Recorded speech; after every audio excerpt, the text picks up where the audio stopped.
This call is now being recorded.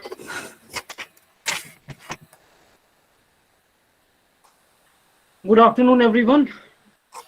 We have the immense pleasure of having Dr. Channappa Gowda Biradar with us. Sir is Associate Professor and Head in Charge, Buffalo Research and Information Center, Drohanalli, Karnataka. And the topic chosen for deliberation is Extension Service Delivery by Multi-Stakeholders Experiences of Livestock Sector. Sir, you are audible as well as visible, and your presentation is also visible. You can start, sir. Okay, this is Dr. Channappa Gowda Biradar. I have been associated with Karnataka Veterinary Animal and Fishery Sciences University, and I am also a part of organizing committee. I had experience of working since last 11 years in state university as well as state animal husbandry department, and I graduated from Karnataka Veterinary University, and I post-graduated from a premier Indian Veterinary Research Institute, IVRI Bareilly, and I also completed my PhD from Sri Venkateshwara Veterinary University, Tirupati. This extension service delivery is an area on which I'm working since my PG days, and today I would like to share a few of my experiences with respect to the extension service delivery by different agencies. Extension service delivery, people say that yesterday when we were discussing about extension, do we need an extension policy exclusively? In that, Professor Mahesh Chandar was telling, many people being a part of this entire system itself, they don't know the extension is their major mandate. So under such conditions, it is not that only the government is delivering the extension services, or even it is not that only the by specialization extension people are delivering the extension services.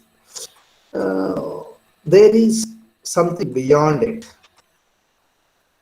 Majid, I am audible? Am I audible? Yes, you are audible as well as visible. And presentation is also visible.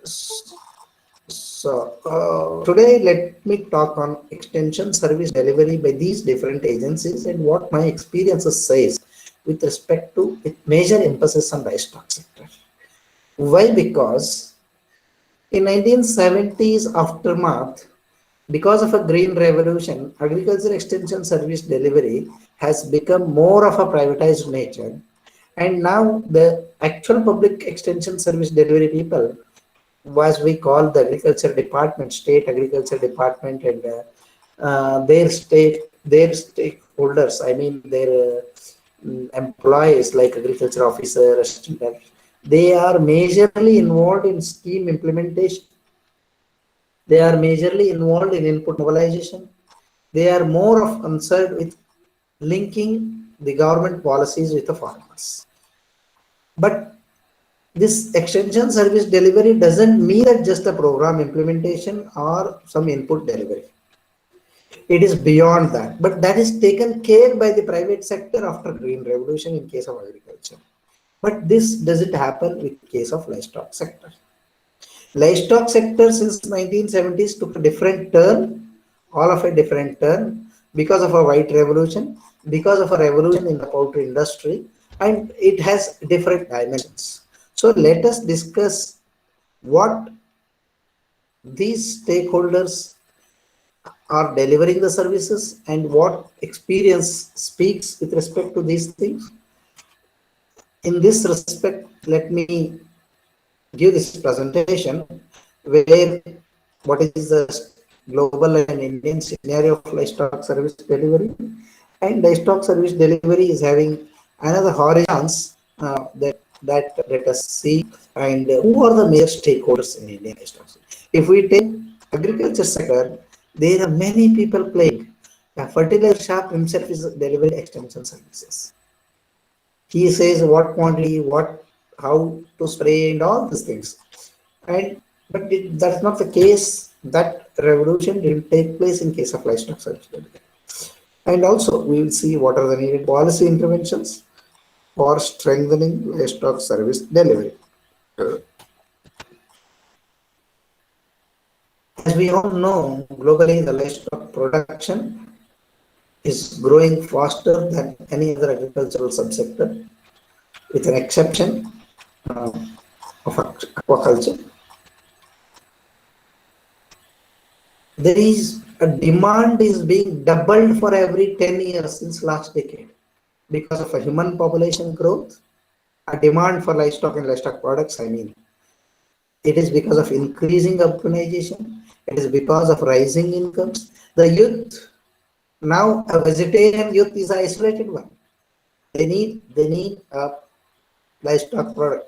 Many livestock. Earlier, people used to say that we used to consume milk and milk products, but now even beyond that also, because of a rising income also, people have access to the livestock animal protein sources.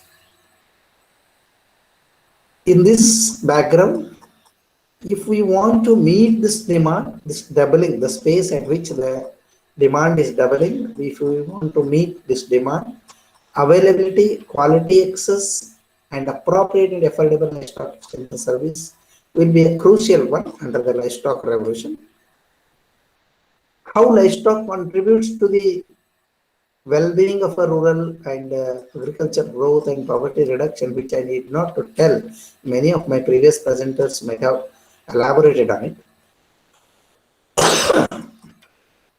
You see, it is not just the livestock rearing. Way back, we had a food and nutrition was a major role for livestock, for milk, for tea, for consumption of milk products. Earlier, they used to rear the animals, but now, earlier, after that, it got a dimension like energy in agriculture for plowing, fertilizers, domestic fuel they started using. And apart from these two, now it has changed. It has changed its dimensions, like it is a regular cash income source. Um, it is also acting as an insurance and banking function. Even equity, it plays a very important role in equity. We started talking after independence, as our constitution gives equal right. Can you just imagine that whether our inter-household and intra-household equity we have managed? Still, our woman is divide of our income. Still, our woman is not accessing in rural areas the benefits of income raised from that agriculture. Any agriculture product you say entire 3 4 months, the woman goes and she involves in all the agriculture activities. May I request Dr. Indresh sir to mute his phone? Done already. I will. Yeah. So in this intra-household equity is one thing. Intra-household accessibility of income is one thing, which was never been taken care by the agriculture, I want to say. Why? Because the 3 4 months crop growing at every step woman involves, but at the end of 4th month or 5th month, when that is being sold in a market, that money will be taken by husband or by the male dominant society. But that is not the case in case of livestock, because livestock initially started. Now people, youth are coming and involving in more and more. But earlier, intra-household equity, the livestock played very important role, and still it is playing a very important role, because since you see, still people in rural areas, landless laborers, women laborers, they are all investing their money in sheep, goat, backyard poultry to have at that intra-household equity. And even inter-household equity is also been taken care by this livestock. So this livestock, it is not just for a GDP growth. It is not just for agricultural growth, it is something beyond at in molecular level or at a ground level. It brings food security, social security, gender empowerment, economic security, and even it acts like an insurance and banking function also, apart from providing a regular cash income. But in the recent past, earlier, as I was telling to you, livestock sector's growth was shifting towards economically more efficient species. In the previous decade or previous 2 decades back, if we go, we had number was important for us. Now it is not the number that is mattering, it is the productivity that is mattering more. As a result of it, and as a result of mechanization, and as a result of people's change in mental attitude, bovines are, if you see bovines itself, if you take, female population is growing more than the male population because of mechanization. At the same time, people rearing crossbred animals, people rearing high yielding breeds is increasing. Earlier, people never bothered about whether he has kept, whether it is giving 1 liter milk or 2 liter milk or 10 liter milk. But now people are telling, instead of keeping 5 animals giving 2 liter, people wants to keep one animal which is giving 10 liter. That is what economically more efficient animal management is taking place.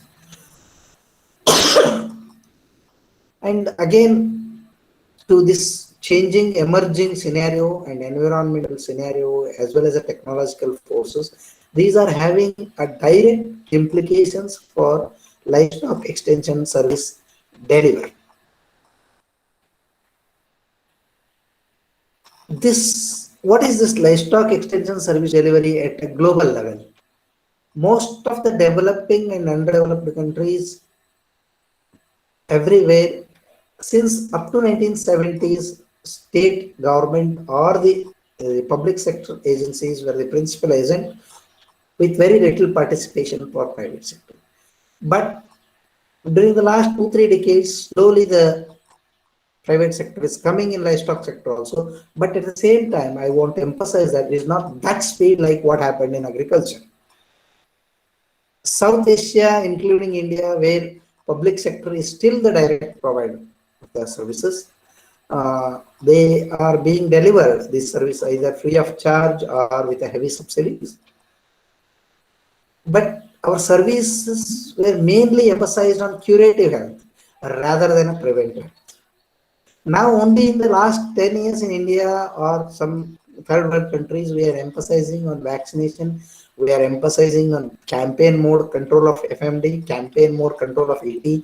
But earlier to this, we thought a doctor means, a veterinarian means he has to treat an animals. That's all his duties.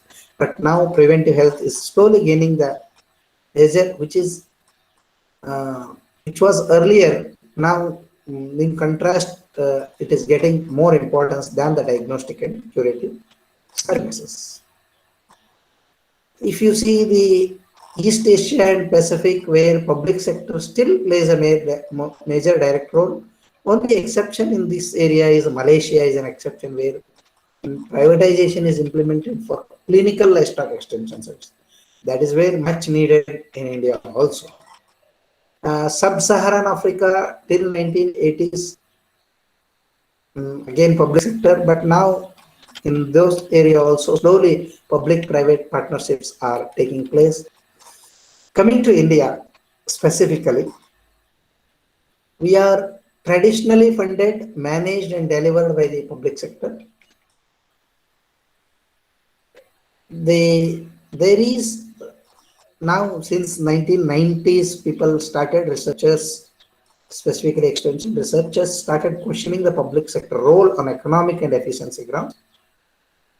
Because if you take Karnataka itself, I have reported way back 5-6 years back itself, 70 to 80% of the budget is spent, or animal husbandry department budget is spent towards administration only. Even the same thing reported in Andhra Pradesh also. Even Gujarat, Himachal Pradesh, Haryana, Maharashtra, Tamil Nadu, Uttar Pradesh, around 50 to 60% of their budgets are spent towards administration. With this background, if they spend 60-70% on administration, on salary component, how much efficiently they can deliver the services with the available limited 30% budget.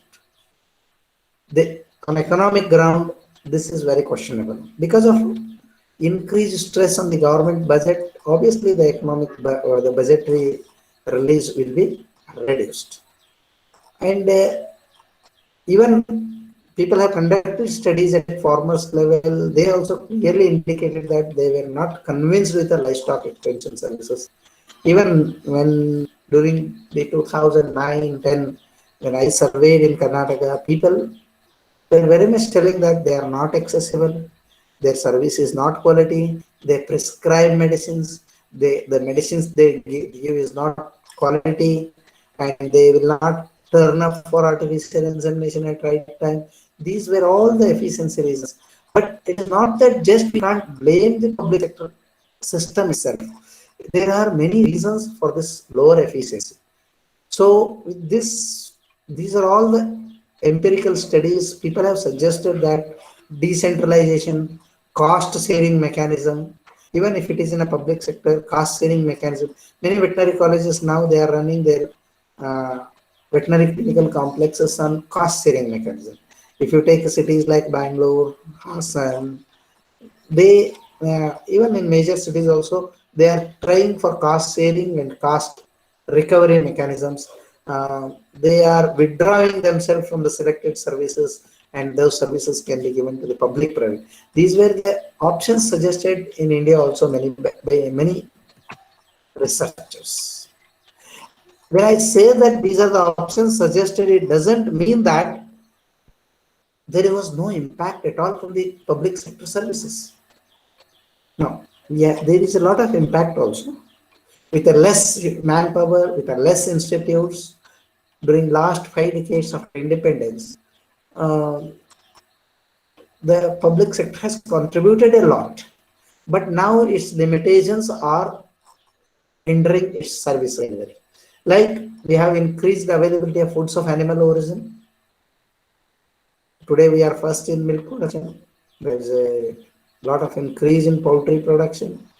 Livelihood security to around 600 million livestock keepers are strengthened. Several diseases like rinderpest, anthrax, which were threatening diseases, were being controlled effectively. Now India is free from RP, anthrax. They are working hard to make it free from FMD also. Easy treatment was made available to several other conditions. There are a lot of innovations have been made in the treatment aspects also, not just with respect to drugs, with respect to the treatment also, the skills involved. Extensive coverage has been made with respect to breeding population. Now only we have introduced the concept of Maitri, we have introduced the concept of AI workers. Earlier nothing was there, still we have covered breeding population. Keeping all these things in mind, both the strength of public sector services as well as a requirement of private involvement, livestock services can be classified like this. Why I done this classification means, with this classification we can say what the government can provide and what the private agencies can provide.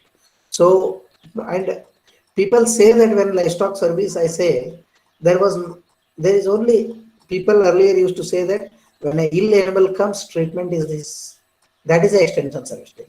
Now they have slowly changed their mind. Training component, demonstration component, they are involved. But still, people never giving a thought. Not only just common people, it is also many policymakers also. Not realizing that extension service delivery is something beyond curative treatment and it is something beyond training. Like if you, all these services, if you classify, animal health services is one component in this extension service delivery with respect to livestock, which involves animal health service, again curative service, preventive service.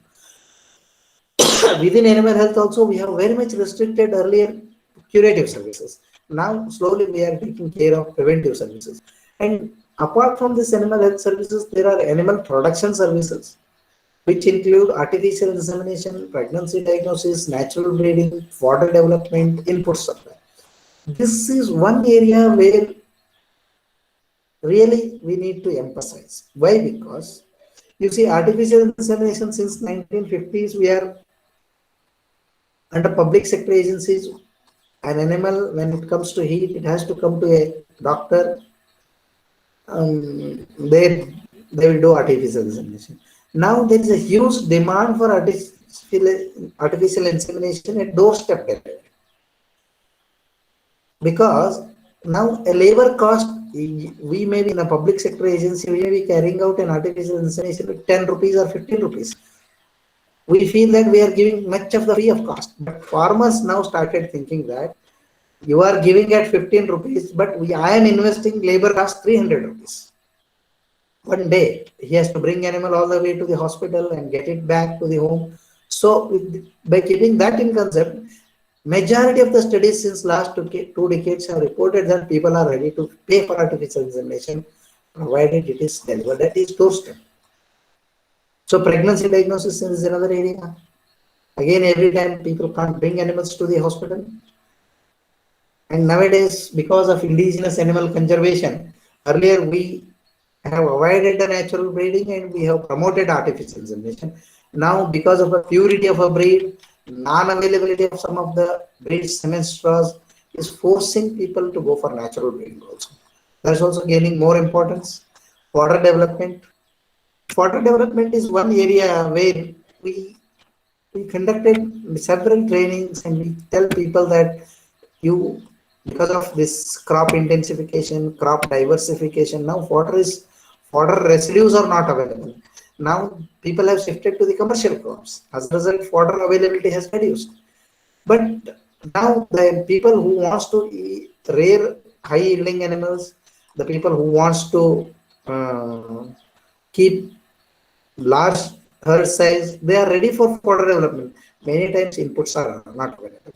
If you give an example, in a remote part of Karnataka where I am there, earlier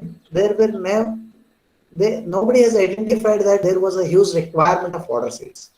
Earlier, when I started producing fodder seeds and delivering at 400 rupees cost, 600 rupees cost, hedge loosen, people started taking in a huge number. Now, 3-4 institutes surrounding me are also producing fodder seeds and delivering. Means we have failed in identifying the farmers' requirements. Money is not the criteria many a times for the farmers. And maybe when we go and ask them that, are you ready? You want free service or paid service? They definitely say free service. But when that service is particularly needed for themselves, definitely they are ready for paid services. So another area where we need to emphasize in this COVID pandemic and all is slaughterhouses or meat inspection, food hygiene. They have been kept very, very minimal by the public sector, and that needs to be taken care. Information delivery, capacity building. Now, earlier, information delivery means just a training, organizing a training, we thought, but now it's not like that. They need advice, farm advice, telephonic advice, technology transfer at each level they want, market support they want from us, insurance coverage they want, credit services, all these, that horizons is changing. And so there are many animal welfare is another area where lot of importance is coming, specifically in several states where several states where there is a prohibition of cow slaughter. Management of natural disasters. You see, every other year in any of the states you take, natural disaster has become part of our life. Earlier, natural disasters used to happen accidentally. Now, as if every year in one part or the other part they are taking place. So drug quality control is another area. These are all the services over a period, service horizons have been changed. If we say, when I say multi-stakeholders, you can ask me which are the stakeholders involved in it.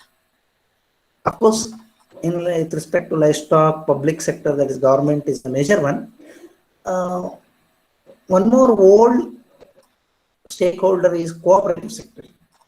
In 1970s, when agriculture green revolution took place, from government public, they shifted to mainly to the private sector. But now, of course, there also to some extent cooperative also involved. But dairy sector, because of a white revolution and Operation Flood program, cooperative sector is also predominant one as far as dairy sector is concerned. And there are many NGOs. There is also a private veterinary practice. These are the stakeholders. These are the types of stakeholders involved in service delivery. This was an awesome If training. you- Yeah. Yes, Tariq ji.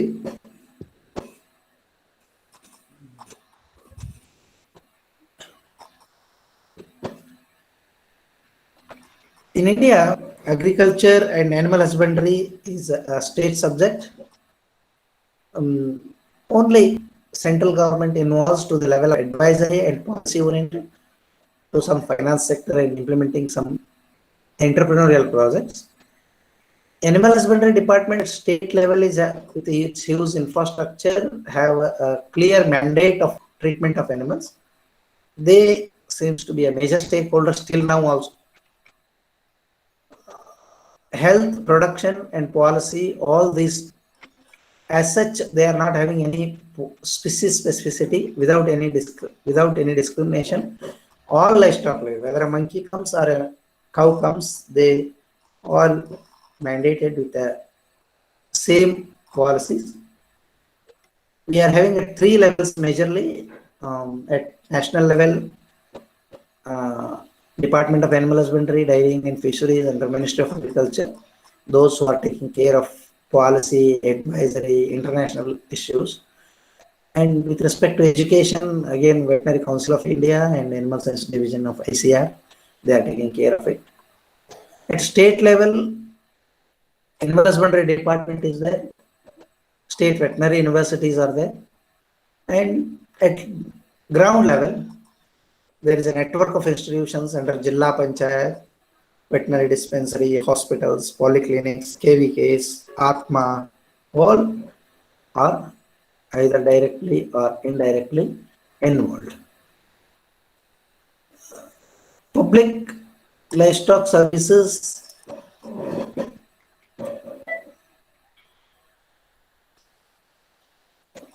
there is a lot of budgetary restrictions, as I already told. There is a fiscal deficit, insufficient operating funds. If you take any state government, you take hardly for development activities, they could contribute around 10 to 20% after deducting the administrative budget. As a result of this, there is a decline in availability as well as quality of services. Epidemic disease control is taking backseat. Disease surveillance has been reduced. Farm level preventive services are not there. These all led to the overall weakening of the public livestock extension services. So it's now time for withdrawal from the selected services so that the load can be reduced, budgetary requirement for public sector can be reduced. Through this withdrawal can be done through contracting, privatization, public-private partnership. In some states like Punjab are already moving towards public-private partnership, but by keeping the existing public sector in mind. Another stakeholder, as I told, is the milk cooperatives. As I told you, after Operation Flood, 3-tier structure they have brought at village level cooperative society, milk union at district level, federation at state level. Anand pattern of milk cooperatives we say. There's a vast network, but their problem is they are restricted to the bovine population. They are non-uniform in distribution. If you take my own area or any area you take, everywhere they are not percolated, and they are predominant in dairy, target oriented. Major emphasis is given on production services here. They never bother about, even they don't bother about a male animal which is present in the dairy farmers house. They bother about only high yielding animals and production services. But there is a very much unbalanced growth of cooperatives if you take across the India. Gujarat, Maharashtra, Karnataka, Tamil Nadu, Kerala, where around 10 to 30% of our milk produce is procured. But in other states, it is lesser than that share in a milk procured. Even bigger states like Uttar Pradesh, Punjab, Uttar Pradesh also having a very less share as far as cooperatives is concerned. Another stakeholder, non-government organizations. Here, again, many NGOs sporadically came up. As such, these organizations like public sector system or cooperative system, these are not uniformly distributed across country. Here and there, sporadic attempts have been made with the NGOs also. Here, their attempt is majorly cluster approach on farming. They never bother about curative or production services. They bother more about organizing youth, organizing women, and empowering their livelihoods through livestock. Karnataka has set one best such example is Rudsetti model EDP. It is in Dharmasthala, they have started rural self-employment training and training institute. This model has been now around 600 districts they have adopted. Every district bank will be there, and there will be one nodal bank will be there. They will conduct trainings, they will finance the livestock projects, not just livestock projects, any other livelihood activity also. But their major emphasis in many of the districts is on rearing sheep and goat and dairy animals. So they follow farmer interest groups or self-help group approach. It has been really a revolutionary idea since last decade, but again now this idea is also now slowly collapsing on its own in many of the because of wide involvement in a large country like India. This both SHGs, FIGs are already emerging as an effective mechanism, not only just for empowerment, for transfer of technology also, and even for marketing purpose also. In Karnataka, specifically South Karnataka, this Dharmasthala model has successfully involved in transfer of technology, the empowerment of rural poor through marketing also.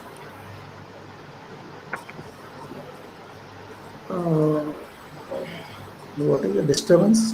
Majid? Yes, sir. Is it audible? Some disturbance is there? Yeah, I muted the person. Yeah.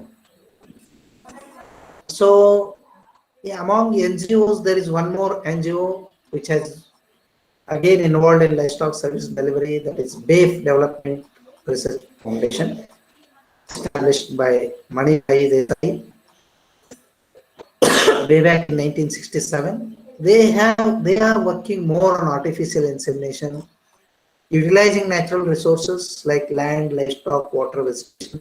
They are working to build the livelihood of our rural people, and cattle crossbreeding using exotic frozen semen was started earlier. Now, even with promoting indigenous animals, breed conservation, they are working, and pregnancy diagnosis and artificial insemination are the major services apart from trading, deworming given by them. Another is this public NGO private partnership. Also, one model has been tried. This is tried by BAFE in collaboration with Intervet and state governments. In 12 states, they tried to provide a diagnostic, preventive, curative, and productive livestock extension services. JK Trust Gram Yojana, who are from North India, specifically from Madhya Pradesh, UP, they may be knowing it. It is another area DAFE is working. They have operating around 723 integrated livestock development centers, wherein which public-private partnership through on mode, public-private partnership mode, they are delivering the services. But these NGOs' problem is that they are having a very restricted area coverage, specific target oriented, and covers very much less livestock holdings. With a big country like India, all state or 723 integrated livestock development centers can't cover the nation's few portion of population also. So the much emphasis is not on delivering the services, there much emphasis is always on livelihood creation. Coming to another stakeholder, that is private sector service delivery. This involvement of private sector service delivery as far as livestock sector is concerned is very meager. They are restricted to pet animal and poultry. In only metro cities they are delivering. Pet animal practice is of course getting attractive career in big cities. Apart from that, it never came in small ruminants, bovine. Poultry is another area where privatization has taken place much through contract farming. There much of the things are not under the control of government sector. So this is where I need to talk today. You see, the variety of classification I had made and various stakeholders I told which service has been delivered by who can deliver more efficiently. If we take this, you see, treatment of medical, gynecological, surgical elements, now predominantly it is under the control of Animal Husbandry Department. So only to some extent pet animal practice, herd health, and dairy animal health is being taken care by milk cooperatives. Coming to the diagnosis, exclusively it is under Animal Husbandry Department. No milk cooperatives, NGOs are involved. And for pet animals, some human facilities are used in private. That's all. Vaccination, again, Animal Husbandry. You see, by saying this, you can understand the major burden on the Animal Husbandry Department or public sector mechanism. Deworming is majorly covered. Of course, to some extent, milk cooperatives also give hand for this. Disease surveillance, major role. Animal quarantine measures, major role, Animal Husbandry Department. With respect to production services, artificial insemination is one thing where nowadays cooperatives, NGOs are also involving equally like government. Pregnancy diagnosis, though all the stakeholders are involving, it is been many times not recorded properly. Fodder development is another area where, of course, all these three stakeholders, private, milk cooperatives, NGOs, even nowadays, few private seed companies are also coming forward. Here in Karnataka, if you take across Karnataka, 5-6 entrepreneurs are there. They are selling seeds also. In every state nowadays, the fodder seeds is being sold by private people also. Coming to the input supply, this is where Animal Husbandry Department, because of more burden with respect to animal health service and animal production services, we could not supply any inputs nowadays except few programs of giving animals or giving a subsidy to the unit cost of new enterprises. But milk cooperative unions, NGOs, they instead of animals, they are providing other inputs like feed, fodder seeds, deworming agents. All deworming, of course, both government as well as cooperatives are providing. So their input supply predominancy is milk cooperative unions and NGOs. But with respect to contract farming, private sector is a predominant. Slaughterhouses, I told, animal husbandry department, to some extent private. There is no cooperative or NGOs involvement. Food hygiene is another area. Information advice, because of our overloaded, farm advice is being reduced by the animal husbandry department. The cooperatives, NGOs, private people are nowadays involving more. Technology transfer, again we need to increase the private participation. Farmers training, we need to increase the private participation where no participation is there, not at all. So animal husbandry program implementation, NGOs, milk cooperatives and government are involved. Of course, programs by the government can't be implemented by the private sector. Insurance is another area we need to involve private sector to the more, and market support also we need to involve. So all these together, there are some miscellaneous services also. By seeing all these things, involvement and all, our strength are that in under public sector organization, we are having numerous organizations involved. There's a vast network of institutes. Nowadays, human resources also availability also increasing. Public funded livestock service delivery is a predominant one with us. We are having a regulatory framework, but our weaknesses are improper distribution of institutes. There is a network of institutes, but they are not distributed properly. Poor infrastructure. People maintain veterinary hospitals, veterinary dispensaries, institute with a very poor infrastructure. Increased train human resource availability over a period is our strength, but still under government, because of lack of recruitment, there is a shortage of veterinarians. Inadequate skills is there. Bovine dominancy, we are all bothering since last 5 decades. We never bothered about small ruminants. We never bothered about other productive animals. Weak data management is another area of our weakness. Dilution of quality due to the wide mandate. Insufficient budgetary provision is there, as I already told. Lack of awareness and poor attention towards disease prevention are all our weaknesses of our system. So at the same time, we are having many opportunities like increasing the commercialization of livestock sector. Farmers are willing to pay for quality services. Our government should move ahead, and definitely a new policy needs to be brought for giving quality services on paid basis. If not fully, at least subsidized payment can be taken. Market-led service delivery is needed. That is where the agriculture sector green revolution took place. And nowadays, all the services are available in the market based on demand. Increased demand for livestock products is an opportunity for us, which needs to be encashed through rapid technology development. Entry of new operators are definitely needed, like poultry. Sheep and goat also needs to be thought. Bovine, people have tried in dairy also. So new operators, new entrepreneurs, large scale entrepreneurs, like what happened in poultry sector, like Venkateshwara hatcheries, we need to do. Front end and back end, at both the levels, we need a new entrepreneurs. But Indian livestock sector is also having many threats like emerging diseases, food safety issues, animal welfare and ethical issues, another area. Increased cost of production, and slowly there's a complaint at the ground level that farmers are exiting from the livestock breeding.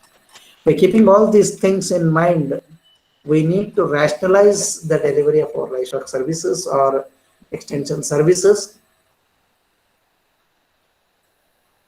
Public sector presence is inevitable because of our social welfare obligations and interests of the millions of small and landless. But at the same time, we can't avoid the private sector's participation, which is also equally important in the view of economic, operational, and efficiency reasons. Therefore, the framework for rational delivery is needed through infrastructure development. Need to empirically establish a standard. You see, entire diagnosis sector or lab sector, disease diagnosis, disease surveillance is under government control. We need to establish a standard infrastructure required for all kinds of administrators. And standards needs to be prescribed. Some regulation like UCI, how they are regulating for veterinary colleges, some regulation, some control by some agency like UCI, VCI is needed for hospital management also. Providing one-time special grant for developing infrastructure. On human resource front also we need to bother. People say when the number of veterinary colleges increase that we are creating unemployment. One side of a coin, it may be true, but at the same time, you see still our poultry sector is predominant with non-veterinarians. So skilled manpower is needed for private sector. So we need to, human resource front also, we need to increase our capacities by involving private people. We need to increase the reach of services, as it is evident in spite of vast network. People in poor remote areas are not fully accessing our services. So to make this reach of services more affordable, accessible one, we need to think, keeping this in mind. It's a time to shift from static service delivery towards, already some governments, Andhra, Telangana, Karnataka. Telangana has tried to full extent by existing mobile veterinary clinics at each block level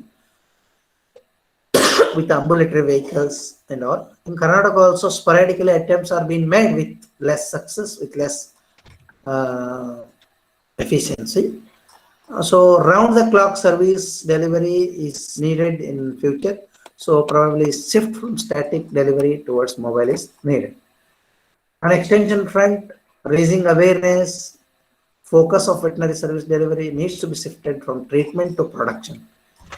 The people are slowly now realizing and they are shifting their focus from treatment to production, information, market orientation, disease prevention, and research extension linkage is another area where the time lag is more in case of livestock because of generation interval, because of less manpower involved in research. So a proper mechanism needs to be done to improve this linkage. And some policy changes advocated based on the literature are encouraging private participation through cost recovery. Complete privatization of service may not be possible, but cost recovery can be definitely done. Now, when people are ready to pay for artificial insemination, we should make it available at door delivery and make them to pay for, if an artificial insemination preparing a straw, if a government is spending around 200 rupees, at least 100 rupees, if it is recovered also, it can be a major boost to the government funding. So more clear-cut definition of para-veterinary services, budgetary allocation, all the areas we need to think. So the 5 major guiding elements are reforming public sector, promoting private sector, augmenting the media and information technology, mainstreaming the gender, capacity building are the areas we need to work. When I said all these things, private partnership and cost recovery measures, everything, you may ask that who should deliver what service? People have told based on low subtractability and excludability, they have classified different services enlisted by me under different categories.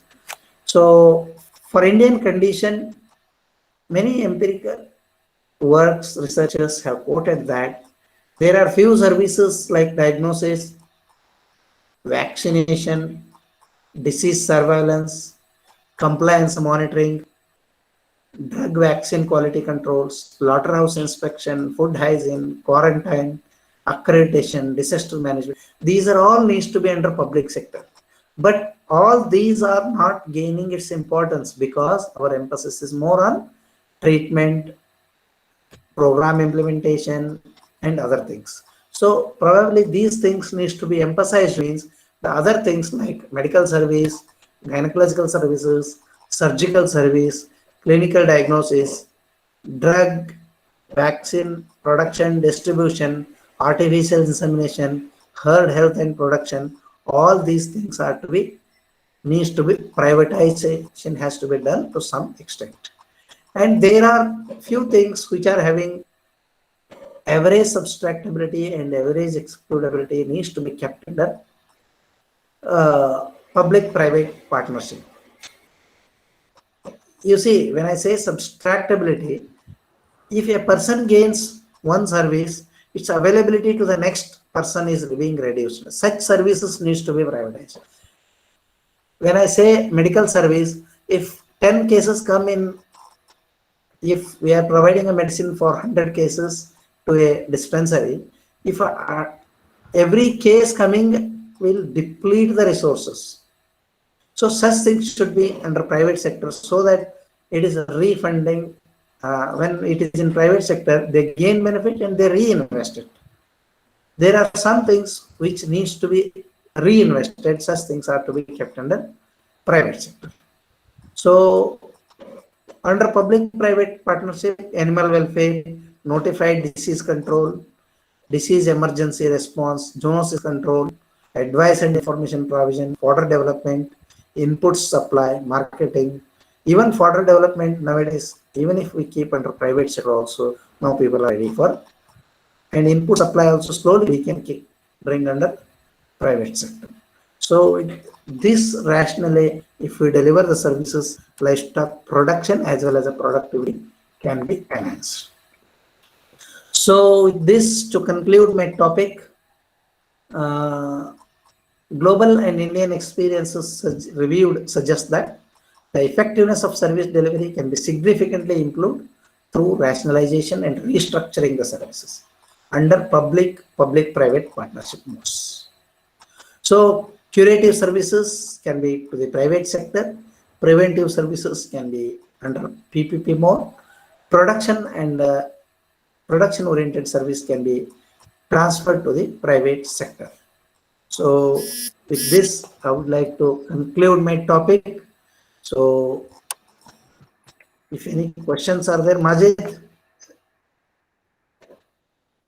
Thank you, sir. Thanks for being with us. It was so nice of a presentation. Now, if there are any questions, please ask, or interaction with the our speaker, please do.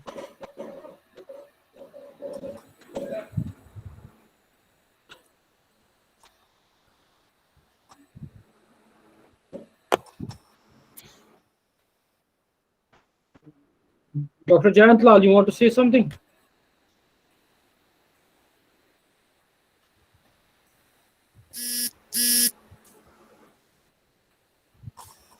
Any questions, please ask.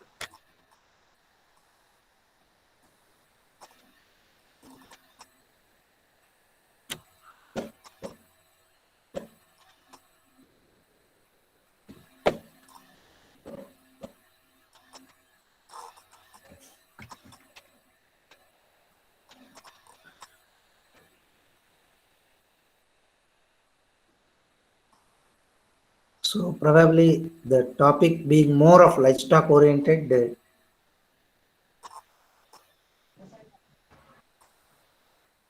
There are no questions in the chat. Mostly thank you Okay. for the very informative lecture. There are no questions in the chat. Are there any questions you would want to ask directly?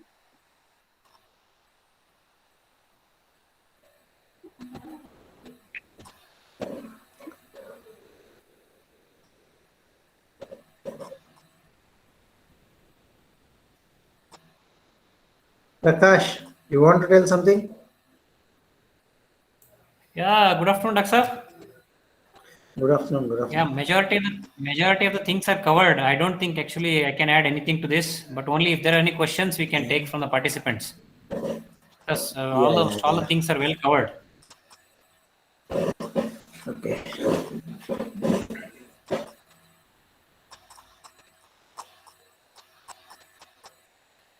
Dr. Prakash, if there are no questions, we can straightly proceed to the formal vote of thanks. Yeah. Shall I go ahead with that? Yeah, I think you should, because there are no questions in the chat or Right now, nobody is asking a question because I think the topic was well covered. Thank you. Yeah, thank you very much, Majid ji. Even in fact, the topic was well covered, and if there are any questions, you are open to ask. Even we have actually the resource persons with us always. You have mail IDs or phone numbers, or you can pass on the messages to us. We will send it to the resource persons if you want to have any answers.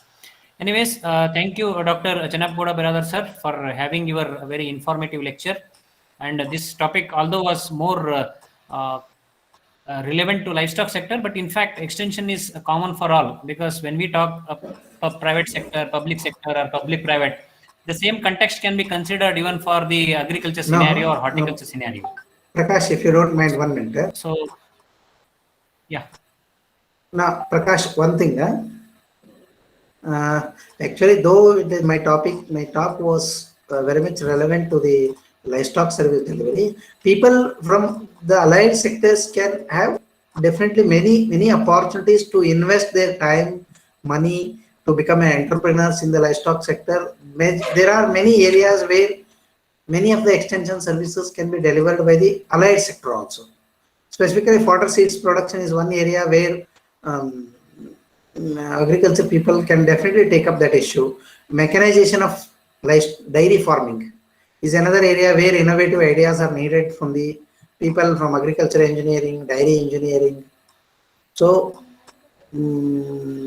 their opportunities are still there, unexploited opportunities as far as livestock sector is concerned, service delivery is concerned. Yeah. Thank you. Okay. You are correct. Actually, maybe this will give another insights for our participants, so that they can take up even livestock or agriculture actually as a holistically, and they can try to involve themselves in even the livestock sector. In fact, we know that there are a good number of even non-veterinarians who are also dealing with the livestock extension activities or other farm activities. Anyways, thank you very much, Dr. Saab, again for adding your inputs. I would like to thank you for sparing your valuable time and sharing your experiences on this topic. And also, I thank our organizing team for being with us, as well as I thank all the participants from the organizing team for being a part of this afternoon session. Again, thank you all. We will meet again in the morning tomorrow. Thank you. Yes, thank you. Yeah, thank you, Majid ji.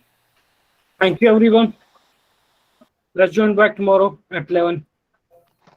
Thank you, Majid ji.